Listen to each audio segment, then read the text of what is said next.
It's a beautiful feel-good Friday morning on the Smooth Breakfast here on Smooth 98.1. We love music and we love life as well. 32 minutes past 6 a.m. And it is the start to a bright and beautiful final working day of the week. Well, for many people, some people work on Saturdays as well. But for the majority, today is going to be the final day in the working week. And then you can put your feet up and enjoy the weekend. But the day is still very, very young. Things are just kicking off, and yours truly is here, Ayokunmi Kikiriak. I'm ready to walk you through the world of business in just 15 minutes. It's going to be a great conversation this morning. It's a Friday, so it's all about tech and everything within that space. Tech Friday edition. I absolutely love it. And today we'll be talking about cybersecurity.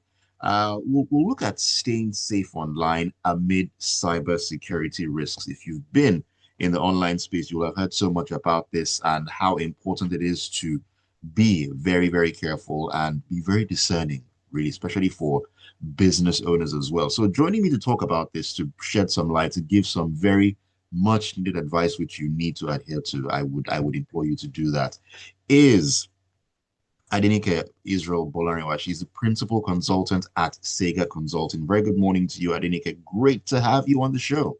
Great to be here, Ayo. How you doing? It is a beautiful Friday indeed. Yes, of course. Yes, of course. Yes, of course.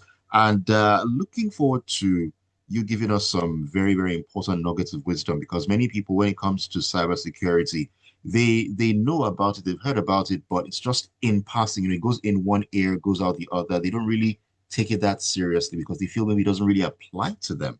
So I'm going to start from here. On a scale of 1 to 5, with 1 being the lowest, how would you rank the seriousness of SMEs when it comes to cybersecurity matters?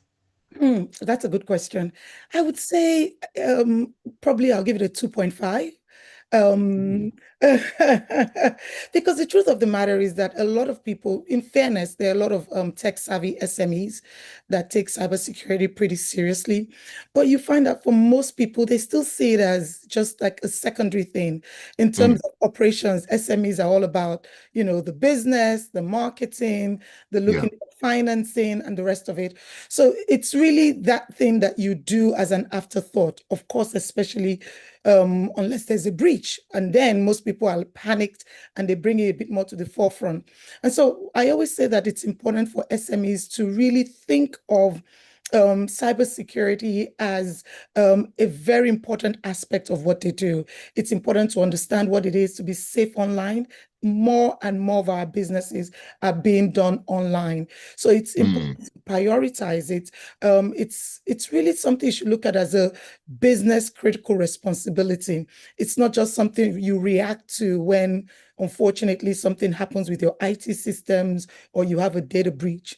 For a lot of companies, being able to really think through if you are online or running a business online, I always start off with always understand what your risk exposure is when it mm, comes to cybersecurity. So no matter what size your organization is, just do a quick assessment. What do you do? What systems do you use?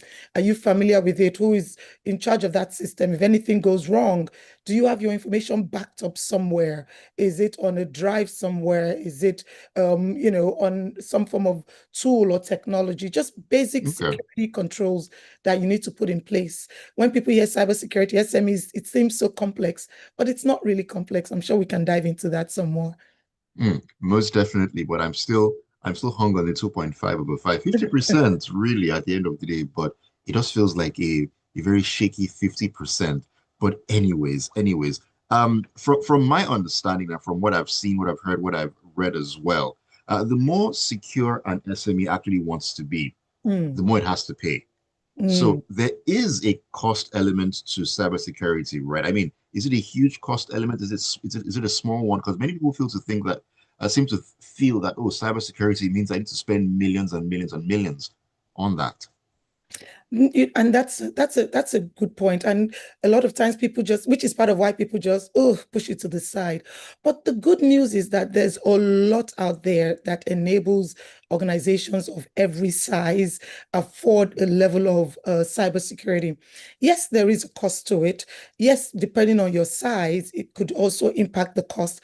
But I always say, instead of looking at it as a cost, reframe that. It's an investment. It's an Hmm. investment in Hmm. resilience. Can you afford for your business to be shut down? Can you afford as a small, medium-sized enterprise to suddenly, be grounded by cybersecurity issues? So the reality is that there are affordable solutions for businesses of every size for you to layer a level of protection in your organization. It could come something as easy as a two-factor authentication. Most of us all have Okay. it, and when we talk about small business owners, we're talking about business owners who run their businesses using things like WhatsApp, using things like a lot of tech stacks without calling a lot of names. They build in a level of cybersecurity into what they do. So do your research. Look at, do I need to have some firewalls in place?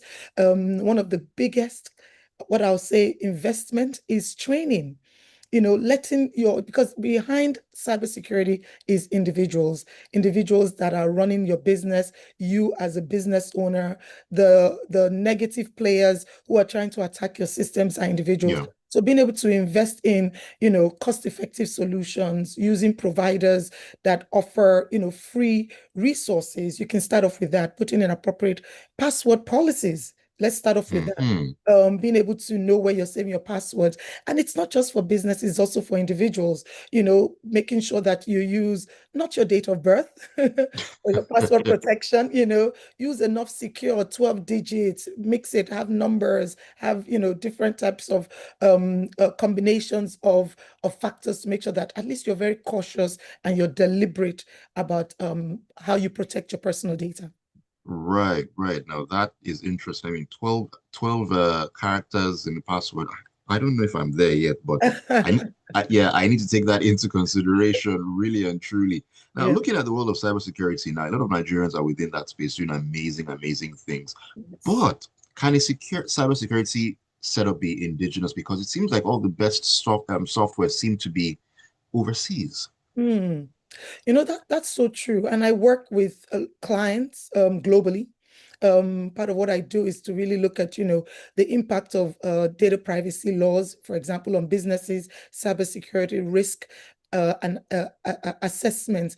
And I am excited to see that there are up and coming providers, not just within Nigeria, but within Africa, who are starting to Okay, look at how do we create tools that are contextual for us.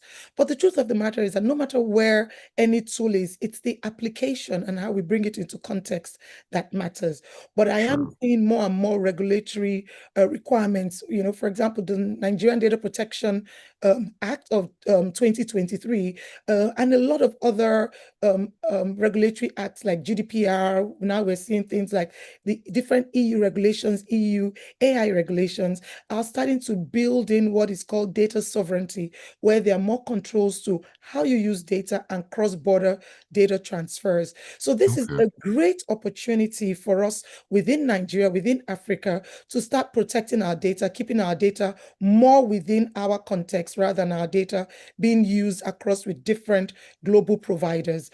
So I think SMEs should start partner with local cybersecurity providers, look at local platforms, for example. It saves on cost. It helps you reinforce your commitment to data protection, Hmm. privacy, transparency, because as needed, more and more people are more comfortable with where their data is and where it's situated as well. So I do think there's a great opportunity at this point for us to look at providers and for more providers to enter this space as well. Right. Now that is something that we actually love to hear when we begin to do our own thing here and get more grounded, as Mm, it were. Now, something I would really love to know, because I've had this conversation with different people at different times, and it's about cybersecurity awareness. Now, should that be a company-wide policy, or do you just limit it to the IT team? I mean, they're the IT guys, so they should know all about that. But should everyone in the office organization be mm, very much aware? mm. In fact, you hit the nail on the head. I always say cybersecurity is everybody's responsibility. Ah, Cybersecurity is everybody's responsibility because the truth of the matter is that most breaches that I've experienced at Sayga Consulting, we work with clients, we do breach response plans, for example. It's that mistake that email that goes out. It's that, clicking the wrong link. It's that phishing that comes Mm. on your mobile. We've heard time and time again how very sophisticated the nefarious players have become, where people can get on calls right now. I'm sure you've heard the story, and it's a CEO, it's a CFO. There was a story in Asia where the head of somebody who was in charge of procurement and releasing funds, the CFO, got on a call, and he's in a meeting with what looks to be the CEO of the meeting and other senior stakeholders, and they're talking about a Right, right, huge right. I activity. heard that story. You know what I mean? And he went ahead and approved millions of dollars, and everything was a deep fake. It was one of the most sophisticated we've seen in the industry. And so there's certain things, cybersecurity is everyone's responsibilities. Companies must conduct ongoing training, not just awareness training, but like I always say, role-based training. So when we come into organizations, we work with them. What is the training for HR? That is one place where you have sensitive personal data that people are using. What is best for us to do for marketing? What is best for you to do for your sales team? And it doesn't have to be just, you don't have to have a big team, for us to happen. You could be a team of 3 or 4. You could have a virtual assistant that needs to be Okay. trained because they support you as the executive. So we carry out all sorts of trainings. Individuals need to know how to recognize this is a phishing email or a smishing, as we call it, email, text message that's coming in. How do you protect your social media? How do you protect your personal data? So it's for everyone, because human error occurs with every single person. It just can't be an IT thing. Mm. Everybody needs to be on board, all hands on deck, if I All can put hands it on that deck. way. Absolutely. Okay, okay, duly noted. So, we've spoken about the private sector and individuals thus far. Let's talk about the government. I mean, at state level, at federal level. I mean, from your experience and what you've seen thus far, are they taking cybersecurity pretty seriously? When we had the Nigerian Data Protection Act, I was so excited because this is my field, risk management in data protection and cybersecurity. I've seen so many organizations, companies globally enact and countries enact privacy laws. So it was exciting to see that Nigeria brought quite a robust law and a framework. But like I always say, the devil is in the details, right? Aha. We can bring out these laws, but are public institutions leading? I love the fact that there is an awareness, but I think there can be stronger enforcement. There can be better training, not just by the government, but for them to own it for citizens, right? Because the citizens still work in government institutions. So we need True. to build, while we may have, great digital infrastructure, we need to make sure that we're building what we call trust. There needs to be education around that. So the public sectors, and this goes to state governments, local government. I travel a lot. When I come through, for example, our airports, we're issuing a lot of private personal data. We're issuing, you have IDs, you're taking our, the camera is taking our pictures, we see Mm. our names, date of birth, location, where you're living. This is a lot of personal data that the government is holding. And so it's important that it's not just, the government shouldn't look at it like we are in charge of all of this. They work with private institutions. The government probably has a private company that's providing them with some form of security measure, with some form of authentication measure, with different platforms that they're using. So I think ongoing partnership with government, with private sector, to build more awareness, to build capacity, to do a lot of training will be needed. So I think the government is off to a good start, but I think both from a federal level and from a state level, a lot more can be done in enforcing data protection and in empowering individuals to better protect their data and be aware of cybersecurity measures. Also, we have, utilities.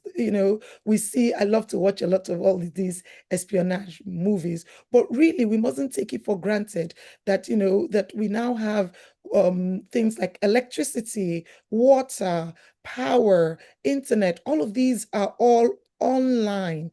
And if we're not protecting these, things can be shut down. Healthcare system, Yeah.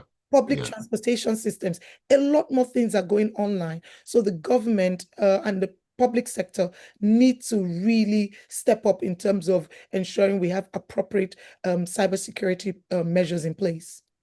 All right, brilliant stuff. We definitely need to do a whole lot more, at least from a government point of Mhm. view. All right, it's been such an interesting conversation, and we really need to wrap it up at this point. But before I let you go, Adenyke, just in a word or two here, Mhm. do you think we're getting safer as technology advances, or are we going in the opposite direction? Is there a fair balance here? I think there is. I would say both. We are getting safer, but it's also getting a little bit more, I'll use the word, dangerous. We're getting more sophisticated tools that are smarter, that are coming into the market, but we're also being more exposed as our digital footprint is getting bigger and bigger.